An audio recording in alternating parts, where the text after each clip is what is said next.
આ છે ને એ ટોટલ 10 પેડ આવે છે. 6 ડે ના આવે અને 4 નાઇટ ના આવે. ટોટલ 10 પેડ આવે અને આની MRP 270 છે અને બધા કોટન પેડ છે. અંદરના જે બી લેયર છે ને એ બધા કોટન ના આવશે. તો આપણે ડેમો કરીએ ને તો આ બધા જોવા છે વિસ્પર છે. વિસ્પરની સરફેસ જુઓ, પહેલા અડીને જુઓ.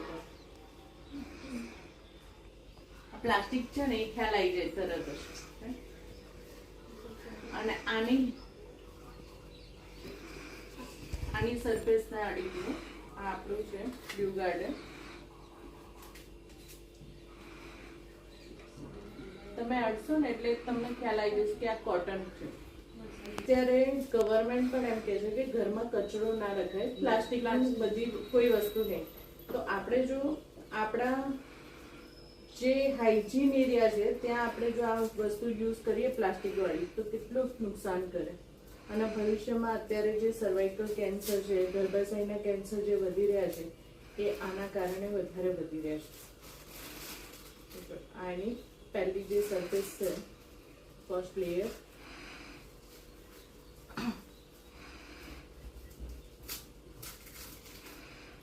વિસ્પરનું ફર્સ્ટ લેયર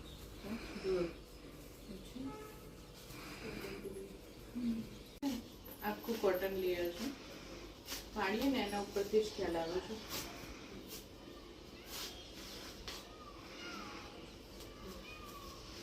હવે એની અંદર છે ને એક આ ચીપ આપેલી છે. આ જે ચીપ છે ને એનું કામ એ છે, આને કહેવાય છે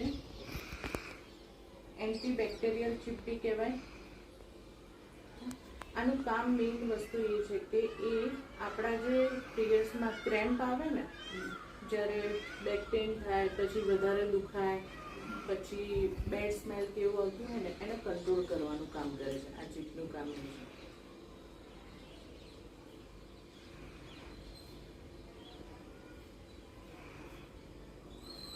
અને આ ચીપ છે એ આપણા જ પેડમાં આવશે, બીજા કોઈ ક્યાંય તમને નહીં દેખાય.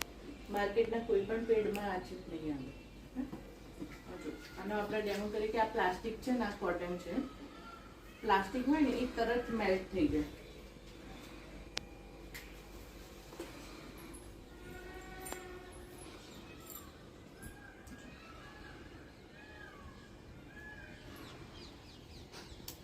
જો પ્લાસ્ટિક હોય ને એટલે એને ટીપા પડે છે અને સ્મેલ પણ આવજો.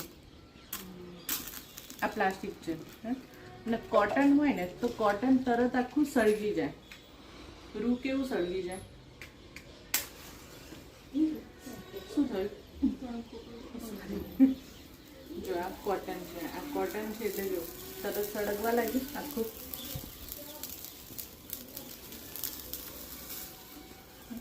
આના ઉપરથી ખ્યાલ આવે કે પ્લાસ્ટિક લેયર છે પેલા વિસ્પરની.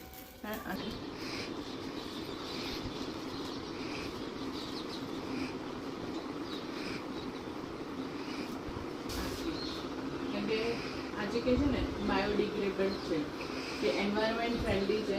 જો આપણે કારણ કે આપણે આનો યુઝ કર્યા પછી શું કરીએ કે ડસ્ટબિનમાં નાખી દઈએ. તો ડસ્ટબિનમાં નાખીએ તો ગાય છે કે મીન્સ કોઈને બી થોડો કચરો ગાય નહીં થાય તો એને નુકસાન થાય. તો આ જે આપણા પેડ છે ને એ તમે જ્યારે એન્વાયરમેન્ટમાં જાય ને એટલે શું થાય કે એનું પાણી ધોઈ જાય.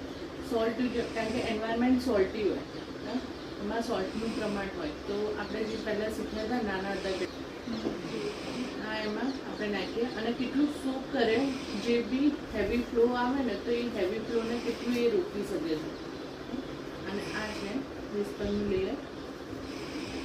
અમારે આ બંનેનું અને આ જે ડીમાર્ટમાં મળે છે એ હવે આને થોડીક વાર આપણે રહેવા દઈશું એટલે ખ્યાલ આવ્યું થોડીક વાર રહીને કે કેટલું પાણી હેવી ફ્લો થાય તો કેટલું એ રોકી શકે, કંટ્રોલ.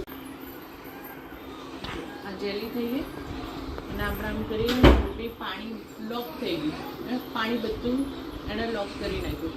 મીન્સ હેવી ફ્લો થાય ને તો બી એ લોક થઈ જાય. જ્યારે આ વિસ્પર છે તો તમે અહીંયા જ દેખાય છે લોક જ નથી કર્યું. પાણી એવું ને એવું રહે છે.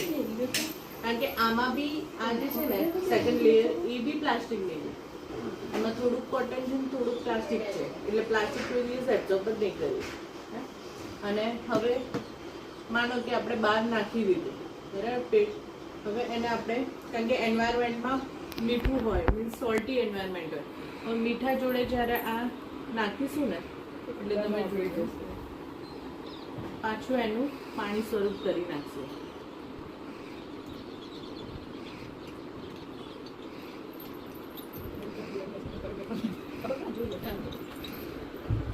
થઈ ગયું પાછું પાણી સ્વરૂપમાં એકદમ હજુ જેમ જેમ ઓગળશે ને એ રીતના એનું પાણી સ્વરૂપ પાછું કરી નાખશે.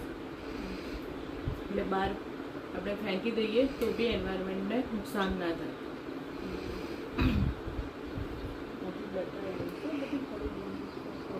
જો આ થોડીક વાર થશે ને થોડીક વાર રહેશે એટલામાં એ આખું પાણી થઈ જશે અને એની જે પેલી જે ખાલી આ પટ્ટી હતી એ ખાલી બહાર આવી જશે.